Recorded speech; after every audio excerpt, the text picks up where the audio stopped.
प्रणाम। मैं अनिल कुमार पांडे गोस्वामी तुलसीदास जी द्वारा रचित रामचरितमानस के उत्तरकांड में काकभूषुंडी जी और गरुड़ जी के बीच जो कलयुग के दुष्प्रभावों पर संवाद हुआ है उस पर लगातार चर्चा कर रहा हूँ।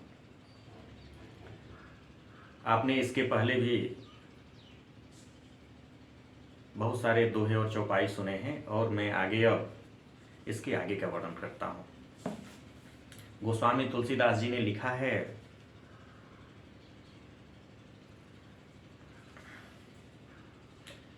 एक चौपाई जो इसके पहले मैं बताया था उसको लेकर के आगे कथा को बढ़ाता हूँ। भय बरन शंकर कलि भिन्न सेतु सब लोग, करहि पाप पावहि दुख भय रुज शोक वियोग। काकभूषुंडी जी गरुड़ जी को बता रहे हैं कि उस कलयुग में सब लोग वर्ण संकर और मर्यादा से हट गए थे, च्युत हो गए थे, उनके अंदर मर्यादा नहीं रह गई थी। वे पाप करते हैं और उसका फल, उसके फलस्वरूप उनको क्या कष्ट होता है? दुख भय रोग शोक और वियोग जैसे कष्ट होते हैं। आगे लिखते हैं, श्रुति सम्मत हरि भक्ति पथ संयुत विरत विवेक, ते ही न चलहि नर मोह बस कल्पहि पंथ अनेक। क्या कहते हैं? वेद सम्मत यानी जो वेदों में बताए गए रास्ते हैं उसके अनुसार कोई नहीं चलता। वैराग्य और ज्ञान से युक्त, यानी वैराग्य और ज्ञान को मिलाकर के जो युक्ति होती है उससे मिल करके जो हरि भक्ति का मार्ग बनता है, ईश्वर के भजन का जो रास्ता बनता है, मोह के कारण मनुष्य उस पर नहीं चलते।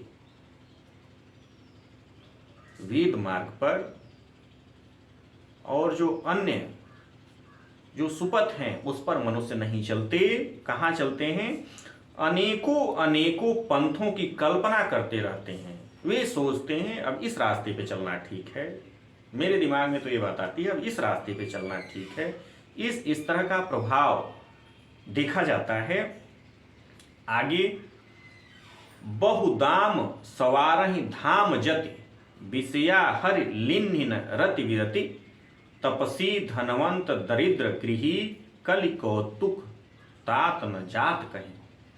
सन्यासी बहुत से, जो सन्यासी उस कलयुग में जिन सन्यासियों को उन्होंने देखा था उनके बारे में वर्णन करते हैं कि सन्यासी बहुत से धन लगाकर अपने घर को सजाते और संवारते हैं। कहते तो हैं कि मैं सन्यासी हूं, लेकिन जब उनके घर को आप देखेंगे तो उसमें प्रचुर धन लगा करके उसको सजाया और संवारा गया होता है। समझ में नहीं आता कि ये सन्यासी हैं या कोई और। उसमें वैराग्य नहीं रहा। जो सन्यासी हैं वो सजावट बनावट बहुत से धन लगाकर इस तरह का करते हैं कि उनमें बाकी सब कुछ तो रहता है लेकिन वैराग्य नहीं रहता। उसे विषयों ने हर लिया है। वे अन्य वैराग्य तो जो सन्यास का कर्म है उसके बाद वो विषयों में इस तरह से लिप्त हैं, दूसरे कार्यों में लिप्त हैं कि उनके अंदर वैराग्य नहीं रहता। तपस्वी धनवान हो गए और गृहस्थ दरिद्र। जिसे धनवान होना चाहिए वो दरिद्र हो गया। जो गृहस्थ हैं, जो गृहस्थी के कार्यों में लगे हुए हैं, वे, उनको धनवान होना चाहिए उनको अपने कर्म के अनुसार, लेकिन ये देखा गया कि वे दरिद्र हो गए। धनवान कौन हुए? कि जो तपस्वी थे, जो गृहस्थ का कर्म नहीं करते, वे धनवान हो गए। हे तात, कलयुग की लीला कुछ नहीं कही जाती। कहते हैं गरुड़ जी से कि क्या कहा जाए, कलयुग की लीला ही ऐसी है कि कही ही नहीं जाती। आगे बताते हैं, कुलवंती निकारहि नारी सती, गृह आनहि चेरी निवेरी गति, सुत मानहि मातु पिता तब लौं, आबलानन दिख नहीं जब लौं। कहते हैं कुलवंती, कुलवती और सती स्त्री को पुरुष घर से निकाल देते हैं। जो अच्छे गुणों वाली स्त्रियों के बारे में बता रहे हैं, उनको पुरुष घर से निकाल देते हैं। बड़े दुख की बात बता रहे हैं। और अच्छी चाल को छोड़कर, यानी अच्छी स्त्रियों को छोड़ करके, उनके गुणों को छोड़ करके घर में दासी को ला रखते हैं। यानी ऐसी स्त्री को घर में ला के रखते हैं जो दासी के गुणों वाली है, उसको ला करके रखते हैं। पुत्र अपने माता पिता को तभी तक मानते हैं। देखिए कितने बड़े दुष्प्रभाव की बात कर रहे हैं कि पुत्र अपने माता पिता को तभी तक मानते हैं जब तक स्त्री का मुख नहीं दिखाई पड़ता। यानी विवाह के समय तक का जिक्र ये करते हैं कि मुख नहीं दिखाई देता, तब तक ही माता पिता का आदर और सम्मान करते हैं। आगे वर्णन कर रहे हैं, ससुरारी प्यारी लगी जब तैं, रिप रूप कुटुंब भये तब तैं, नृप पाप परायण धर्म कहीं, करि दंड विदंड प्रजा तिन्हीं। जब से ससुराल प्यारी लगने लगी, यानी पत्नी का घर जब से प्यारा लगने लगा, अपना घर नहीं पत्नी का घर जब प्यारा लगने लगा, तब से कुटुंबी शत्रु स्वरूप हो गए। जो अपने परिवार के सदस्य हैं, कुटुंबी हैं, यानी अपने परिवार के जो सदस्य हैं वे शत्रु स्वरूप हो गए, दुश्मन की तरह हो गए। राजा लोग पाप परायण हो गए, यानी उस कलयुग में राजा लोग जो धर्म परायण होना चाहिए वे पाप परायण हो गए, पापों के तरफ अग्रसर हो गए। उनमें धर्म न कहाँ रहा, उनमें उन राजाओं में धर्म नहीं रहा, वे पाप परायण हो गए। वे प्रजा को नित्य ही दंड देकर उसकी दुर्दशा किया करते हैं। राजा क्या करते हैं कि रोज दंड देकर उनकी दुर्दशा किया करते हैं, रोज नया नया टैक्स लगाया करते हैं, आपके ऊपर नया नया कर थोपा करते हैं। कर का मतलब दंड होता है, और वे रोज नया नया कर लगाकर, नया नया दंड लगाकर प्रजा की दुर्दशा किया करते हैं। वे उस कलयुग की इस महिमा का वर्णन कर रहे हैं काकभूषुंडी जी आगे।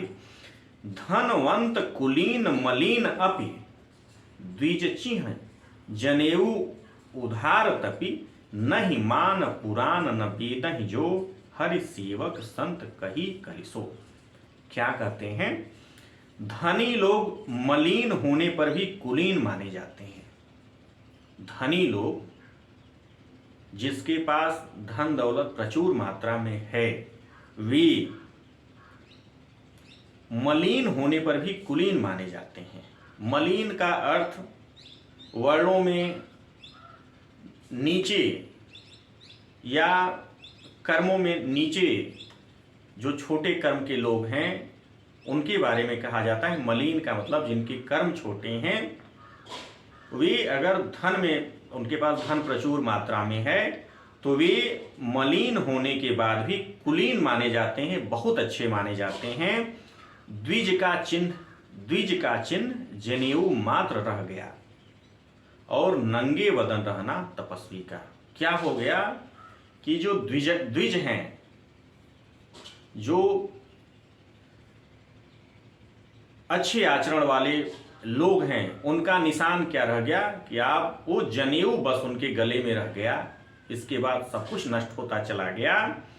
और नंगे वदन रहना तपस्वी का, अगर आप नंगे वदन हैं तो तपस्वी के अब बाकी कोई गुण आपके अंदर हो न हो, अगर नंगे वदन आप विचरण कर रहे हैं तो बस यही एक तपस्वी का गुण रह गया, बाकी गुण नहीं रह गए।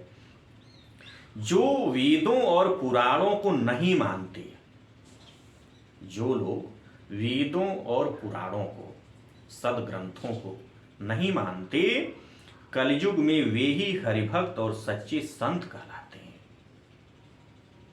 यानी जितना आप वेद विरोधी, पुराणों के विरोधी, इस तरह के सदग्रंथों के विरोधी और अपनी कल्पना में आगे बढ़ने वाले हो जाएंगे, कहते हैं कि उस कलयुग में ऐसे लोग सच्चे संत कहे जाते थे, उन्हीं को सच्चा संत कहा जाता था।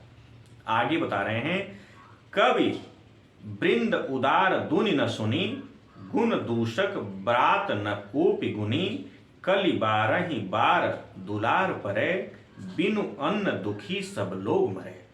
क्या बता रहे हैं उस कलयुग के बारे में? कवियों के तो झुंड के झुंड हो गए, कवियों के तो झुंड के झुंड हो गए, बहुत से कवि हो गए। कवि मने जो कविता कहने वाले, इस तरह के आचरणों की व्याख्या करने वाले, गुणगान करने वाले इतने हो गए कि झुंड का झुंड, एक व्यक्ति को कहा कि झुंड का झुंड कवि हो गया। लेकिन दुनिया भर में उदार सुनाई नहीं पड़ता, लेकिन उन कवियों का कोई आश्रय दाता हो ऐसा कोई दुनिया भर में सुनाई नहीं दे रहा था। गुण में दोष लगाने वाले बहुत हैं, गुणों में दोष निकालने वाले, लगाने वाले तो बहुत से हैं, पर गुणी कोई भी नहीं है। जो दूसरों में दोष देख रहा है उसके अंदर भी गुण नहीं है। ये कहते हैं कलयुग में बार बार अकाल पड़ते हैं। कह रहे हैं कि कलयुग में बार बार अकाल पड़ते हैं। अकाल का मतलब कि बार बार कहा जाए क्राइसिस आती है, बार बार इस तरह की परिस्थिति पैदा हो जाती है कि मनुष्य भोजन और अन्य सुविधाओं के लिए परेशान हो जाता है। इसको कहते हैं अकाल पड़ गया है। ऐसी स्थिति कलयुग में बार बार आती है। अन्न के बिना सब लोग दुखी होकर मरते हैं। आप देख रहे हैं ऐसी परिस्थितियां सुनाई भी पड़ती हैं कि अन्न के अभाव में, अन्न के बिना लोग दुखी होकर मरने लगते हैं। एक कलयुग में इस तरह की भी परिस्थितियां बार बार आती हैं। काकभुसुंडी जी गरुड़ जी को इस तरह की बातें लगातार बता रहे हैं। मैं इस बात को बार बार बता रहा हूं कि ये जो कथा है, वे काकभुसुंडी जी कहते हैं कि जब मैंने पूर्व जन्म लिया था और उस पूर्व जन्म में जिस कलयुग में मैं था, जिस कलयुग को मैंने देखा था, इस तरह की परिस्थितियां थी। ये तुलसीदास जी द्वारा रचित रामचरितमानस का एक कथानक लगातार चलता रहेगा और हम आपको आगे की कथा भी बताते रहेंगे। थोड़ा सा विश्राम।